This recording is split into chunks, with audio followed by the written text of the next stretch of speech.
Bonjour, alors Gmara de Ta'anit à la page 3b. Alors, on venait d'expliquer une, une, une braïta, alors c'était une braïta ou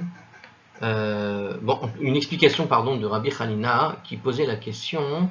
Non, c'était une braïta qui parlait donc l'obligation, est-ce qu'on a l'obligation de mentionner ou pas la rosée et les vents? Et on a expliqué, donc si on désire mentionner, on le fait, si on ne désire pas le mentionner, on ne le fait pas.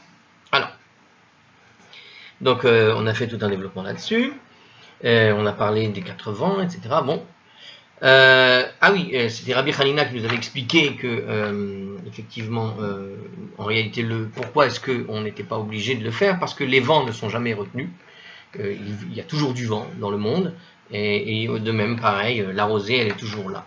Et puis après, on a discuté de ça. Alors, sur le même sujet, le même thème, toujours le même problème, le Tana a enseigné dans une braïta. Donc, on a une nouvelle braïta avec ce sujet, plus ou moins.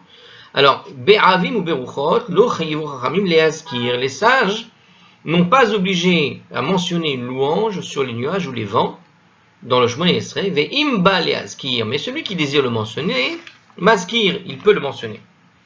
À cet effet, une formule convenable de louange relative aux nuages serait par exemple Mekacher Avim, il fait se regrouper les nuages, nous dit Rashi.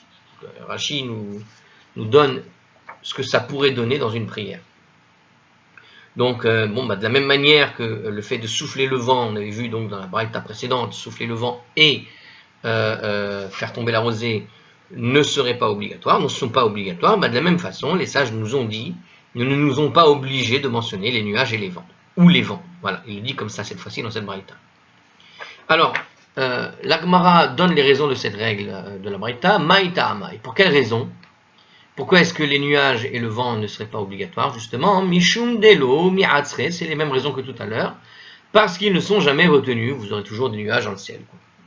Mais, attention, alors il nous dit ils ne sont jamais retenus, la dernière fois qu'on a dit ça, j'ai donné comme ça, par réflexe presque, à propos du vent, une explication, on va dire presque, météorologique, mais normalement il nous donne toujours un texte pour le prouver. Alors il pose la question justement, la Gemara pose la question et elle conteste. Elle dit Vélo miratzre, mais attends une seconde, les nuages et les vents ne sont-ils jamais retenus? Vehatani Rav Yosef. Et voilà que Rav Yosef nous enseigne dans une braïta. Ve'atzar et shamaim ve'et haaretz. Bon, ve'atzar et shamaim, la Torah déclare, et Dieu entravera les cieux. Pourquoi c'est au futur ici? Ah, à cause du va ok. Et Dieu entravera les cieux. C'est dans le Deutéronome chapitre 11 au verset 17, le verset décrit en fait le châtiment réservé à ceux qui se détournent de Dieu pour servir des idoles. Et dans ce contexte-là, justement, il nous dit Ve'atzar et hashamaim, et Dieu entravera les cieux, min he'avim ou min aruchot. Ça signifie que les cieux seront empêchés de porter les nuages et les vents. Donc, qu'est-ce qui va entraver dans le ciel? Qu'est-ce qui est entravé? Les nuages et les vents. Alors cette explication peut être justifiée comme ça. Ata omer min he'avim ou min aruchot. Tu dis que le verset signifie que les cieux seront empêchés de porter les nuages et les vents. O eno ela minatamar. Alors il semble que c'est la suite de la braïta, donc c'est une braïta qu'on est en train de réciter, je répète. Donc et Dieu entravera les cieux, en particulier donc à propos des nuages et des vents. Ata omer min he'avim ou min aruchot. Mais tu dis que le verset signifie que les cieux sont empêchés de porter les nuages et le vent. O eno ela minamatar. Mais peut-être que le verset veut seulement parler, en réalité, de porter la pluie. C'est-à-dire que quand Dieu entrave les cieux, c'est à propos de retenir la pluie. Velo yiyematar, d'ailleurs c'est le schéma, si vous avez retenu. Ve'atzar et hashamaim, non. Ve'atzar et hashamaim. Je me rappelle plus, c'est pas grave. Et je ne l'ai pas en 2 mots comme ça pour faire la suite, c'est un petit peu compliqué, mais c'est le schéma. Parce que justement, qu'est-ce qu'il dit justement? Veloye matar ve'adama lotiten et tibula. Il nous dit comme ça, il n'y aura pas de pluie. Donc la suite de ce verset te dit qu'il ne va pas y avoir de pluie. Chez Homer, quand il est dit dans la suite du même verset, il n'y aura pas de pluie. Hare matar amour, la rétention de pluie est mentionnée. Donc quand Dieu entrave la pluie, qu'il stoppe le ciel, quand il stoppe le ciel, il parle en fait de la pluie. Hare matar amour, la rétention de pluie est donc mentionnée. Hein.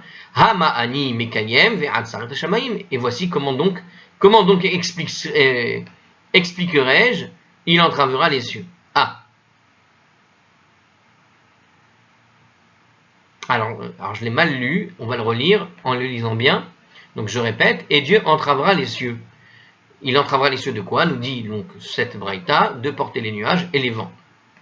Attends, tu dis que ça va empêcher les nuages et les vents, mais peut-être que c'est seulement à propos de la pluie.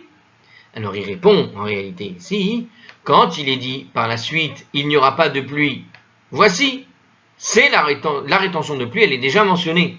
Donc Dieu parle déjà qu'il va empêcher la pluie, c'est écrit dans la suite. Donc, si c'est déjà écrit, pourquoi est-ce qu'il va écrire à ce moment-là?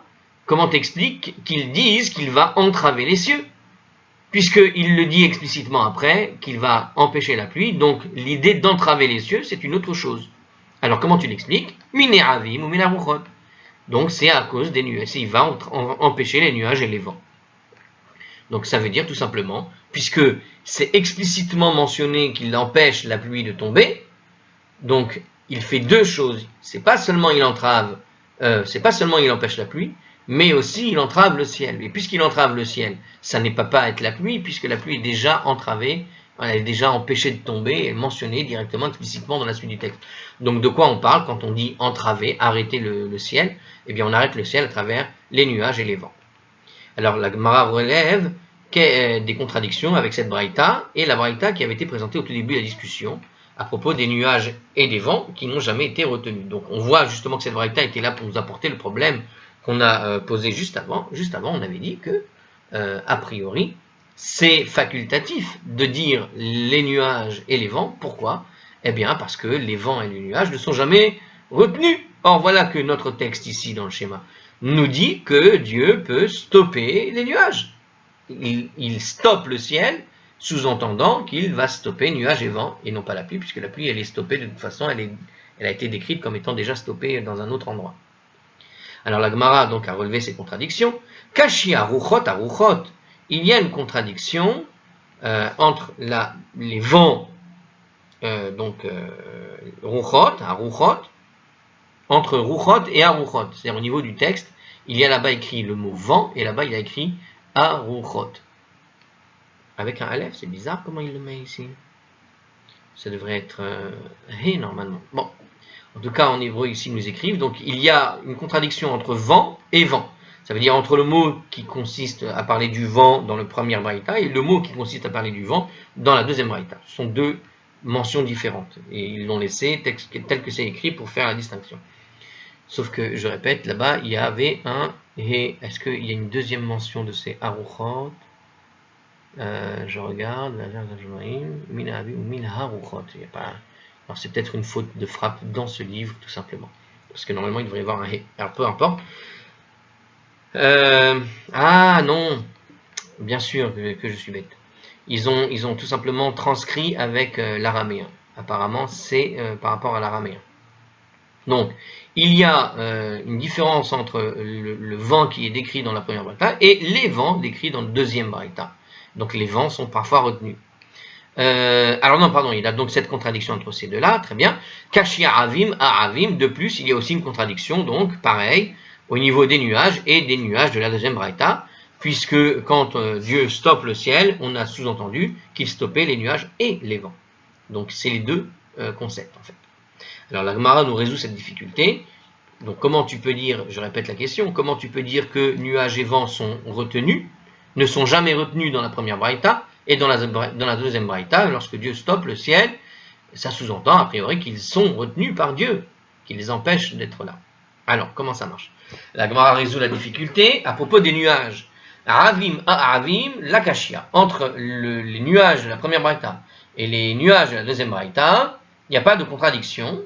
Ha, becharfe. Pourquoi? Parce que celle-ci, la braïta qui soutient que les nuages ne sont jamais retenus, elle traite des nuages précoces qui précèdent la pluie. Donc ce sont des petits nuages, les nuages comme ça qui restent là mais qui ne servent à rien. Ha be'afle, mais celle-là de la braïta qui soutient que les nuages ne sont parfois retenus, c'est les nuages tardifs qui succèdent à la pluie. Donc on a les nuages qui précèdent la pluie et les nuages tardifs qui succèdent à la pluie. Alors puisque certains nuages, nous explique Hartzkroll ici, puisque certains nuages, ceux qui précèdent la pluie, ne sont jamais retenus, la première braïta stipule qu'il n'est pas obligatoire de mentionner les nuages dans nos prières. Donc c'est ce que nous voulons nous parler. Donc on parle des nuages bas, j'ai envie de dire, et pas des nuages, et pas du cumulonimbus et de ce qui vient derrière. Alors, l'Agmara résout la difficulté aussi pour les vents. Il nous dit comme ça, Ruchot aruchot lakashia, il n'y a pas de contradiction non plus pour les vents, car donc entre vent et vent de la première braïta et les vents de la deuxième braïta, ha beruach metsuya, l'un il parle en fait de vents normaux, le premier, ils ne sont jamais retenus, les vents normaux, c'est-à-dire le vent qui souffle mais qui tourne tout seul autour de sans bouger trop de la zone. Ha beruach she'ena metsuya, mais celle-là, elle parle des vents qui sont extraordinaires, ce qu'on appelle souvent le vent d'est, etc. C'est-à-dire les vents qui ont une grosse force, et c'est ça qui amène en général la pluie d'ailleurs, les gros vents. D'accord ? Alors il nous explique Hartzkroll, l'opinion de Hartzkroll, c'est-à-dire des vents d'une force inhabituelle. Les vents normaux suffisent à assurer l'existence du monde et ne sont jamais retenus. Il n'est donc pas obligatoire de mentionner les vents dans nos prières. Contrairement à la réponse précédente concernant les nuages et la Gemara, établit ici une distinction entre les vents qui précèdent la pluie et ceux qui succèdent, parce qu'il existe certains vents, les vents normaux, qui ne sont jamais retenus, qu'ils soufflent avant ou après la pluie. De toute façon, ils sont toujours là, nous dit Rashi, et il y a les vents donc anormaux qu'on vient d'expliquer. Qui sont les... moi, ce que j'ai compris, c'est les... Voilà, c'est les vents qui vraiment... les vents de tempête, quoi, il y en a quand même. Alors, cette réponse suggère alors, nous dit Hartzkroll ici, c'est pour ça qu'ils n'ont pas développé dans le commentaire, d'accord. La réponse qu'on vient de donner de la Gemara suggère que les vents extraordinaires sont parfois retenus. Mais il n'est pas pour autant nécessaire de mentionner les vents dans nos prières, puisque les vents extraordinaires ne sont pas indispensables et que la présence de vents normaux est assurée. Toutefois, la Gemara pose la question, Ruach she'ena metsuya chazia levedare, et pourtant seuls les vents extraordinaires sont indiqués pour séparer, par exemple, la balle du grain dans les aires de battage. Il devrait donc être obligatoire de mentionner les vents à cet effet. Alors il parle ici en fait alors il parle de quoi ici? Quand on faisait les, comment on appelle ça? Quand on fait la récolte, d'accord, on va séparer le grain et tout ce qui est autour, quoi. Et on utilise pour ça, dans les aires de battage, on utilise le vent en fait, ça s'appelle vanner. Je crois que ça doit être ça de quoi il parle. Et ils nous disent que seuls les vents extraordinaires sont indiqués pour faire cette chose-là, d'accord, cette particularité de la récolte. Alors, et donc il nous dit ici qu'il faut des grands vents qui soufflent bien, fort, extraordinaires donc, pour permettre de réussir cette chose-là. Et devinez ce que va nous dire la Gemara. Efshar ben nafvata, il est possible de le faire avec des tamis, on n'est pas obligé d'attendre qu'il y ait du vent extraordinaire pour ça. D'accord? C'est l'idée de vanner, vous savez, c'est quand vous prenez un grand tamis, vous levez le tamis comme ça vers le ciel avec les grains à l'intérieur, et ça permet d'enlever tout un tas de déchets et de ne garder que le grain. Alors il nous dit, normalement tu peux ne faire ça qu'avec du vent extraordinaire, alors peut-être, mais aujourd'hui comme il existe des tamis, tu peux utiliser les tamis qui permet en fait de te débarrasser, on va dire, livrer du grain, je crois que c'est ça qu'on dit, l'expression. Alors voilà, en tout cas séparer ce qui est nécessaire dans le grain et ce qui n'est pas nécessaire. Alors, une autre braïta qui traite du vent et des nuages. J'ai un peu la tête dans les nuages, justement, c'est pour ça que peut-être que c'est pas assez clair, je ne sais pas. Non, je m'amuse, évidemment, c'était pour faire la blague, c'est une perche qui m'a été tendue. Alors, une autre braïta qui traite du vent et des nuages. Un Tana a enseigné dans une braïta Ha'aviv ve'aruchot, Sheniot lamatar. Les nuages et les vents sont seconds à la pluie. En d'autres termes, ils sont tout aussi bénéfiques que la pluie. C'est-à-dire qu'une braïta nous enseigne que l'un et l'autre sont essentiels en fait. La Gemara définit le type de nuage et de vent dont il est question dans la braïta. Alors, Hachidame, quel est le cas? De quoi on parle? Amar Oula. Ve'itema Rabbi Yehuda. Alors Oula a dit, et certains disent qu'il s'agissait de Rabbi Yehuda, Devatar Mitera. Il est question de la braïta des nuages et des vents qui survient après la pluie. Justement, la braïta qu'on vient de citer, il nous parlait de cette de ces nuages qui viennent justement après la pluie. Donc les nuages et les vents sont seconds à la pluie. Les nuages et les vents sont seconds à la pluie. Ça veut dire que quand on a une pluie, c'est tout aussi important en fait d'avoir après cette petite période de nuages et de vent qui sont très bénéfiques en réalité, justement. Alors oui, on vient sur le fameux passage qu'on avait cité dans un commentaire un peu avant, hein, dans la vidéo d'avant. Alors justement, donc on voit que le vent est bénéfique à la terre, ce que nous avait dit Rachi. Alors, donc les nuages et les vents sont seconds à la pluie, sous-entendu ils sont tout aussi bénéfiques, et dans le cas où effectivement ce vent et cette pluie arrivent ce vent et ces nuages arrivent après la pluie, quand elle vient d'être donnée. Alors la Gemara relève une contradiction par rapport à ce que vient de dire Oula ou Rabbi Yehuda. Les mimra dima'al yuta hi. Mais est-ce que ça veut dire qu'il y a un avantage quand le vent vient après la pluie? Ve'artiv, et pourtant il est écrit. Yiten Hashem et metar tsecha avak ve'afar, et pourtant il est écrit. Hashem fera de la pluie de ta terre poussière et terre. Je répète. Hashem fera de la pluie de ta terre poussière et terre. Qu'est-ce que ça veut dire ici? Alors on est dans le Deutéronome chapitre 13 au verset 24. Ce verset est extrait de la Tochecha, de la réprimande. Passage de la Torah qui décrit le châtiment tragique réservé à Israël en cas de non-observance des commandements de Dieu.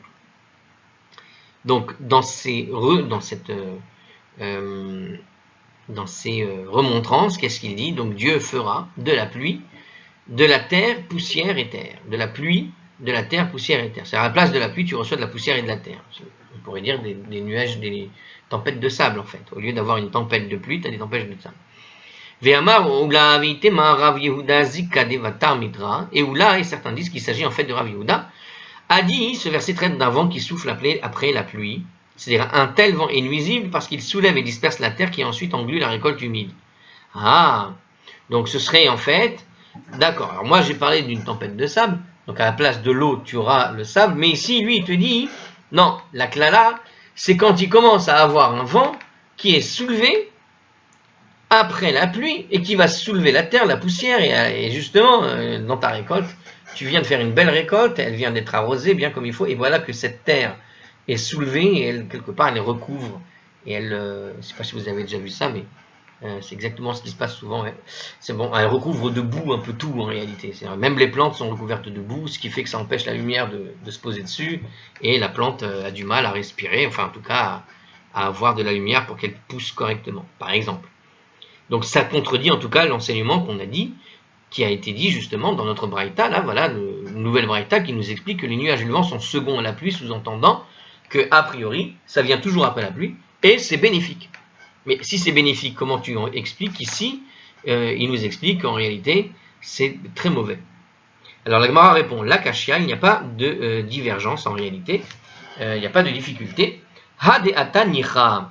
Dans un cas, il traite d'un vent qui suit une pluie qui tombe doucement. D'accord? Donc on parle du vent quand la pluie, elle tombe doucement. Hadeata razia, et l'autre, elle parle du vent qui va suivre une pluie qui tombe violemment. Ve'i ba'ya ima ha de ma'ale avak.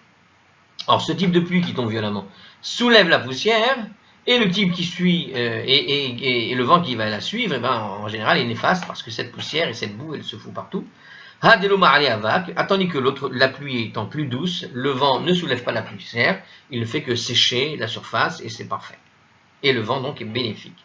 Donc on a deux façons de voir le temps comment il est. Donc en gros, là, il traite d'une tempête, d'une grosse tempête, et l'autre, il traite d'une pluie, d'une simple pluie normale. Bon. Alors, pour Rashi, il nous explique que le mot Ibaria Ema, et si tu préfères, dit, en fait, ne figure pas dans le texte. Donc, Rashi explique que quand il y a écrit dans la Gemara, et si tu veux, tu peux dire comme ça, c'était pas écrit dans le texte. En effet, cette expression introduit normalement une nouvelle réponse. Or, dans notre cas, la suite du passage n'est que le développement de la réponse qui était amorcée. Donc Rashi a dû expliquer pourquoi est-ce que cette expression est là, et selon lui, elle n'aurait pas dû être là, puisqu'il n'explique pas une nouvelle réponse, mais il ne fait que confirmer la réponse en l'explicitant un peu mieux. Bon, ça c'est technique à la Gemara. Hein. Alors, la Gemara continue d'évoquer les bienfaits du vent et des nuages qui surviennent après la pluie. Juste la pause au cas où. Voilà. Alors la Gemara continue d'évoquer les bienfaits des vents et des nuages qui surviennent après la pluie. Et Rav Yehuda a dit, Ve'amar Rav Yehuda, donc, Zika devatar mitera kemitra. Je viens de comprendre du coup pourquoi est-ce qu'on appelle un parapluie en hébreu une mitria, je crois. Mitria, mitera, c'est le terme araméen qui a été utilisé pour qualifier le parapluie. Bref. Alors, Zika devata mitra ke mitra. Le vent après la pluie est presque aussi bénéfique que la pluie elle-même, nous dit donc Rabbi Yehuda. Donc ici on a un passage de la Gemara qui nous explique que c'est bénéfique. Le vent après la pluie est aussi bénéfique que la pluie. Et Eva devatar mitra ke mitra. De même, les nuages après la pluie sont tout aussi bénéfiques que la pluie elle-même. Shimsha devatar mitra kitrem mitra. Et la clarté du soleil après la pluie est presque aussi bénéfique que deux pluies, carrément. Une clarté du soleil après la pluie, est aussi bénéfique que deux pluies, comme dirait un Gaulois célèbre, après la pluie, le beau temps. Alors, la Gemara s'interroge, les ma'oté maï, qu'est-ce que cela exclut? Alors, il pose la question, mais alors, qu'est-ce que ça exclut? Puisque tous les éléments naturels sont bénéfiques quand ils succèdent à la pluie. En gros, quel autre élément Rabbi Yehuda veut-il exclure, qui ne serait pas donc bénéfique du coup? Parce qu'il te dit quand il y a des nuages après la pluie, c'est bénéfique. Donc si c'est couvert, c'est bénéfique. S'il y a du vent, c'est bénéfique. S'il y a du soleil, c'est bénéfique. Mais qu'est-ce qu'il faut qu'il y ait pour que ce soit pas bénéfique? Qu'est-ce qui reste? La Gemara répond. Les marouté gillehi delelia. Rabbi Yehuda exclut en fait les éclairs de lumière. Ah! Alors ils nous disent ici qui généralement, alors ils aiment bien la nuit. Les éclairs de lumière la nuit. Veshimche devene kareche, et la clarté du soleil qui apparaît entre les zones de calvitie des nuages. C'est-à-dire, en fait, ce qui n'est pas bénéfique, c'est lorsque tu as des nuages parsemés, avec des zones de lumière ici et là, et pas partout. C'est-à-dire que, en fait, ce qui est bénéfique, si je comprends bien, c'est une clarté continue. Qu'elle vienne du nuage, c'est-à-dire une ambiance particulière. Donc, ce qui n'est pas bénéfique aux plantes, ce que nous dit ici, en fait, c'est intéressant comme idée ici. Ce qui n'est pas bénéfique, donc je répète, c'est d'exclure les éclairs de lumière, par exemple, la nuit. Alors, pourquoi les éclairs de lumière? Justement parce que la plante va réagir à la lumière pour en tirer quelque chose, mais en fait, elle ne va pas obtenir ce qu'elle veut. Donc, ça éclaire, mais il n'y a rien. Tu vois? Et un petit peu pareil avec donc ce qu'il explique ici, Shimche Karche, la clarté du soleil entre les nuages. Donc ces zones entre les nuages où il va y avoir un trou de lumière comme ça, alors il va y avoir de la lumière, ça va pareil, ça va déclencher quelque chose dans la plante, elle s'attend à une luminosité particulière qui est censée lui faire du bien, mais elle est obligée de s'allumer, de s'éteindre, c'est-à-dire que son système, vous savez, c'est un petit peu comme les gens on dit le sommeil est bénéfique. Et c'est vrai, c'est bénéfique le sommeil. Quand vous allez dormir, c'est très bien. Imaginez maintenant, vous faites une nuit, mais vous réveillez 20 fois dans la nuit. Je peux vous dire que même si vous faites 8 heures de sommeil, avec 20 fois vous êtes réveillé, on vous réveille 20 fois à chaque fois où vous commencez à dormir, pas on vous réveille, là le sommeil il n'est pas du tout bénéfique. On pourrait imaginer que la plante elle subit ce type de problème, c'est-à-dire elle se réveille, elle s'endort, elle se réveille, elle s'endort. Donc il y a un côté comme ça où c'est pas du tout bénéfique pour la plante, c'est ce que semble nous dire ici le texte. Donc il nous dit ici Rashi, pour expliquer un peu mieux, un ciel dont les nuages sont parsemés d'éclaircies est comparé à un crâne partiellement chauve, partiellement chevelu. Ah, parce qu'il parle ici, en hébreu il dit comme ça, c'est entre les zones de calvitie. Donc de quelle calvitie? Il compare en fait la calvitie avec une chevelure. Les nuages sont la chevelure et les zones où le soleil tape, c'est les endroits où il y a la calvitie. Bon, c'est Rashi qui nous explique le terme utilisé par la Gemara, puisque la Gemara elle-même utilise le terme de calvitie.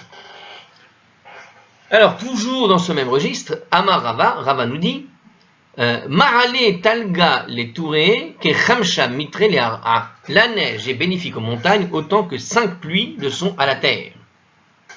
Alors, ils expliquent, Rava mentionne ici spécifiquement les montagnes, mais la neige n'est pas moins bénéfique pour les plaines et vallées situées en contrebas. Rava traite de la neige à l'égard des montagnes uniquement parce qu'elle représente leur principale source d'hydratation. Contrairement à la pluie, qui, elle, dévalant les pentes et se déversant en contrebas, leur est moins bénéfique. D'accord? Donc, pour la terre sur les montagnes, c'est bénéfique d'avoir des nuages, d'avoir, de la neige, parce que l'eau reste là où elle tombe. Alors que quand il pleut, la pluie dévale, et en dévalant, elle ne permet pas d'être absorbée partout, tout simplement. On peut le voir comme ça, c'est ce que semble expliquer en tout cas. Alors ici, on continue. Autre explication pour Rava. Rava mentionne les montagnes parce que la neige qui y tombe conserve sa texture initiale, contrairement à celle qui tombe sur les zones de moindre altitude, donc plus tièdes, et qui fond et disparaît. C'est pourquoi seule la neige qui tombe sur les montagnes mérite véritablement le titre de neige, et non celle qui tombe dans les régions de moindre altitude, qui finalement n'est rien d'autre que de l'eau. J'ai envie de vous dire, le problème c'est que quand vous habitez Israël, vous vous rendez compte que la neige à Tel Aviv, c'est pas simple. Hein. Alors que à Jérusalem, plusieurs fois, alors on est toujours émerveillé d'en voir des images, mais plusieurs fois il neige là-bas. Donc effectivement, les montagnes ont plus tendance à avoir de la neige. Les endroits montagneux, en tout cas les régions montagneuses, ont de la neige qui tient, qui reste, alors que à Tel Aviv, en général, la même pluie qui aura donné de la neige ailleurs donnera de la pluie. Hein. Alors, et uniquement de la pluie, quand tu es en dessous d'une certaine zone, quoi. Alors, je reprends ce que disait Rava. Donc, Rava nous a dit, on a compris pourquoi. Donc, hein, la neige est bénéfique on a compris pourquoi il parle de montagne uniquement. La neige est bénéfique aux montagnes autant que 5 pluies le sont à la terre. Alors, chez Neymar, comme il est dit, alors toujours pareil en fait, hein, il ne se base pas sur ce que va raconter Météo-Science, je sais pas quoi, mais il se base sur ce que dit en fait les passages de la Bible. Il y a un passage qui dit comme ça, Ki lachelek yomar heve aretz vegeshem matar. Parce qu'il est dit dans un passage, car comme il est dit, hein, donc on est dans Job au chapitre 37, verset 6 là-bas, il dit comme ça, à propos de Dieu qui parle, il a dit à la neige, car il a dit à la neige, sois sur la terre, pareil donc à la verse de pluie et à la verse de ses pluies puissantes. Alors il s'avère que dans ce verset, qu'est-ce qu'on a? On a en fait dans ce verset 5 mentions de la pluie. Alors où sont les 5 mentions? Alors si je répète le verset, on va les trouver, regardez. Qui la sheleg pour une neige, yomar, heve aretz, voici que c'est comme la terre, vegeshem matar, vegeshem mitrot, ouzo. Et donc, on a ces 5 mentions qui sont Geshem, la verse, Matar, la pluie, encore Geshem, puisqu'on l'a dit 2 fois. Voilà, on l'a dit 2 fois, donc. Et enfin, la forme plurielle de Mitrot, au pluriel, et Mitrot, 2 fois. Ah, pardon, Mitrot, c'est une forme plurielle qui est considérée comme une forme double. Donc, en fait, c'est ça l'idée. Donc, je répète le verset. Ki la sheleg yomar heve Aretz, Vegeshem 1, Matar 2, Vegeshem 3, Mitrot, c'est au pluriel, et le pluriel, le minimum, c'est 2. Donc c'est comme s'il y avait 2 pluies, puisqu'on parle des pluies, de 2 pluies au minimum. Rouzo. D'accord? Donc comme il a dit à la neige, soit sur la terre, l'averse de pluie et l'averse de ces pluies, une 2 puissante. Donc il y a 5 mentions de pluie. Donc c'est pour ça que Rava disait qu'une neige correspond à 5 pluies sur la terre. Une neige en montagne, c'est 5 pluies sur la terre. Ok? Un autre enseignement de Rava, à propos de ce thème, donc on reste dans ce thème.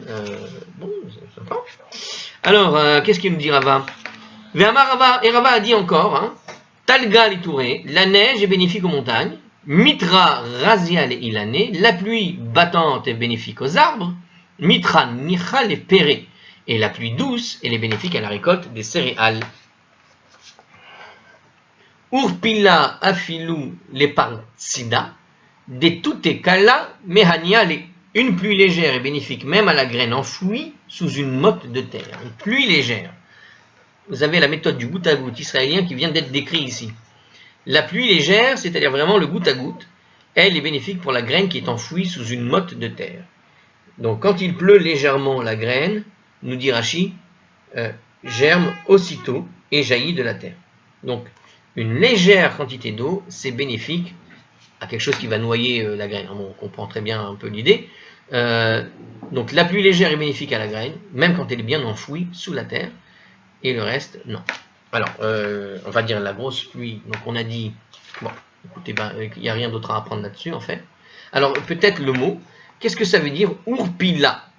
Donc la Gemara se penche sur le mot urpila, que utilise urfila, que Rava a utilisé pour désigner une pluie légère. Donc cette pluie légère est bénéfique à la graine, on a dit. Urfila, mais maï, urfila, mais qu'est-ce que c'est que urpila? Donc quelle est l'étymologie du mot urfila, urpila, hein? P ou F, c'est pareil, hein, on est bon. Urupile. Réveillez-vous dans les sillons. Alors, qu'est-ce que ça veut dire? Réveillez-vous dans les sillons. Urpila, c'est composé de deux mots que tu peux lire comme ça. Urpile, c'est en fait urpile, tu pourrais le lire. Attendez, urpila, excusez-moi. Tu peux le lire urupile.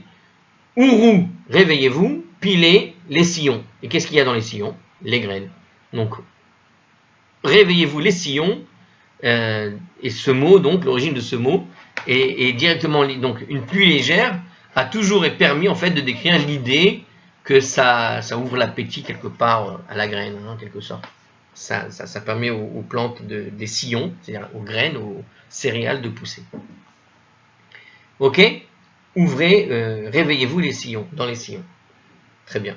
Alors, ici, il y a une deuxième explication à propos de Rashi. Refermez-vous, Ourou, tu peux le comprendre aussi comme ça, sillon. Refermez-vous, sillon. C'est Rashi dans sa première explication. Alors, je n'ai pas très bien compris. Il y a deux explications possibles. En tout cas, ce n'est pas ce que dit a priori le texte. Le texte nous semble dire réveillez-vous, sillon. On peut se contenter de cette explication-là. Alors, pareil, autre enseignement de Rava, toujours pareil, avec une graine enfouie sous une motte de terre. Ve'amar Rava, et Rava nous dit Haït surva mirabanan, un jeune étudiant en Torah, dami les fartsida de kala. Il est semblable à la graine qui est sous la motte de terre. Donc quand tu es dans une yeshiva à étudier, tu es comme une graine sous la motte de terre. L'expression ici, surva mirabanan, que nous explique ici le commentateur, c'est Rashi, hein, désigne un étudiant jeune et doué d'une intelligence incisive. Dans le traité de Betsa, la page 7a là-bas.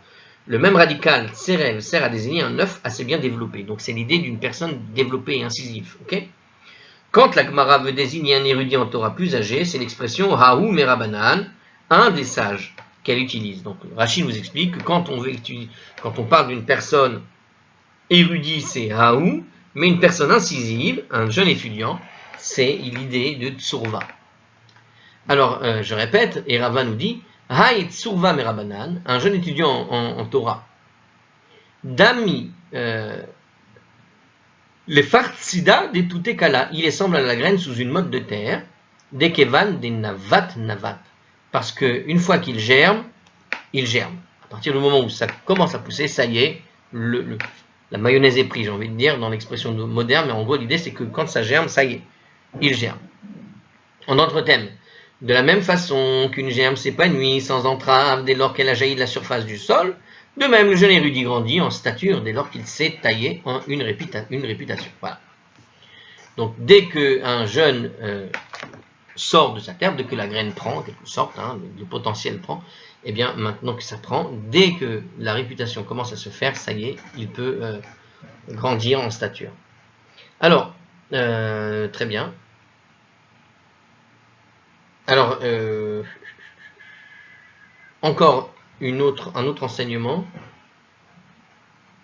Non, on va s'arrêter là et je vais vous dire à une prochaine fois. Donc le prochain, on recommence une parole de Rava sur cette fois-ci le jeune étudiant en Torah qui s'échauffe. Voilà. À la prochaine. Ah bah non. Ah, je ne peux pas passer à la prochaine parce qu'on va passer à un sujet différent dans quelques versets. Ah, ça fait plusieurs fois que je vous fais ce coup-là, mais je vais être obligé de continuer. Alors, on continue. Allez, on continue, obligé de continuer. Parce que ça va casser le rythme. Alors, on continue. Mais sachez qu'on est déjà à la page 4a et bien entamé. Hein. Alors, un autre propos de Rava.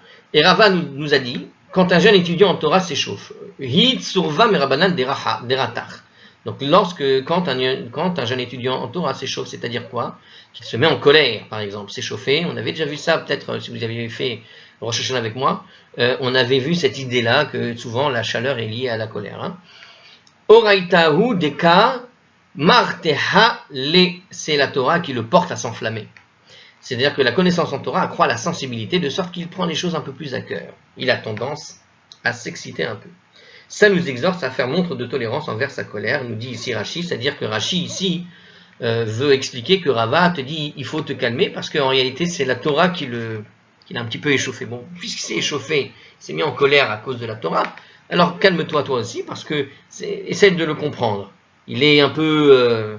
il est bouillant dans son étude, et donc c'est ce qui fait qu'il est sorti en colère sur quelque chose qu'il n'a pas compris. Chez Nehemar, comme il est dit justement, et c'est la Torah qui nous apprend ça, Halocho devari ke'esh ne'um adoshem. Ma parole n'est-elle pas comme un feu, déclare Hachem. Donc, voilà que dans le livre de Jérémie, le chapitre 23, au verset 29, Dieu lui-même nous dit que sa parole, elle est comme un feu. Donc les gens qui étudient la Torah, ils ont tendance à bouillir un peu comme ça. Alors, un autre enseignement en rapport sur le même verset. Ve'amar Ravashi nous a dit Kol talmid chacham she'eno kaché ka barzel. Tout érudit en Torah qui n'est pas aussi dur que l'acier, c'est-à-dire n'est pas tenace, d'accord? Et no talmid chacham, il n'est pas un véritable érudit en Torah, d'accord? Donc un érudit en Torah qui n'est pas dur comme de l'acier, il n'est pas un vrai érudit.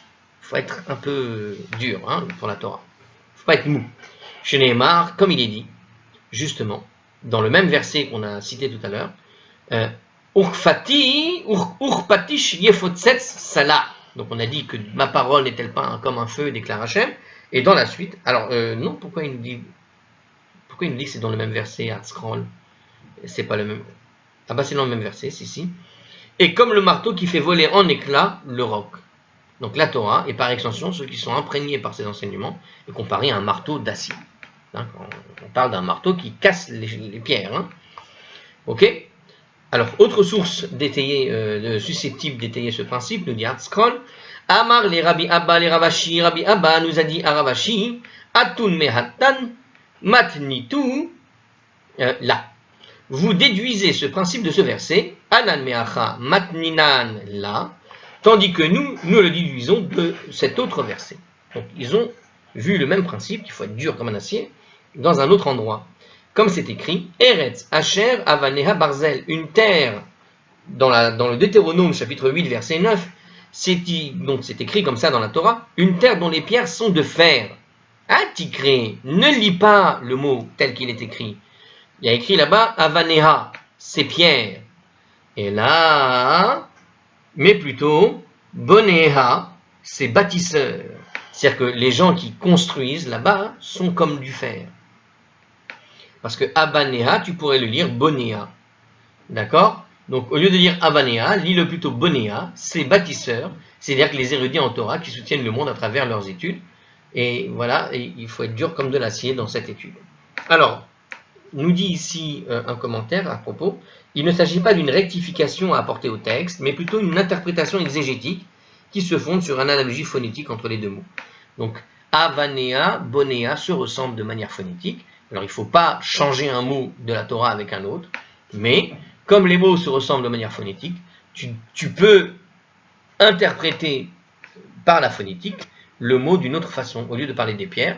Alors, évidemment, le texte original parle des pierres, il n'y a pas de problème, il n'y a pas de doute, les pierres sont comme des fers, mais tu peux interpréter cette chose-là comme une allusion, en réalité, à Bonea, à ses bâtisseurs, et Bonea, donc les bâtisseurs, c'est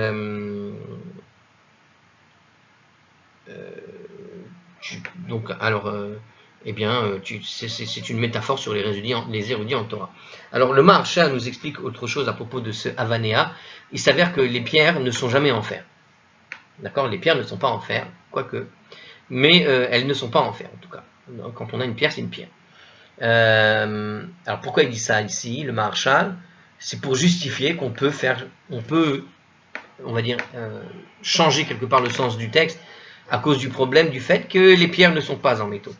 D'accord? Même si on sait aujourd'hui qu'effectivement, les pierres peuvent contenir du métal et on les casse, on les fait fondre, etc. et on enlève en quelque sorte la terre, le machin pour obtenir le... C'est pas, lui aussi à l'époque on savait déjà fabriquer du fer, donc c'est pas la question ici. Non, la question c'est que quand tu désignes une pierre pour du fer, tu parles du fer directement. Hein. La Torah parle du fer quand elle veut parler du fer. Donc, si elle dit les pierres sont du fer, c'est pas pour te demander pas pour te donner un mode d'emploi, comment fabriquer des objets métalliques, mais c'est pour te faire une sorte de métaphore avec cette idée du bâtisseur. Et je rajouterais que dans certaines métaphores qu'avait donné Rabbi Akiva, par exemple, la pierre fait souvent référence à l'idée du caractère.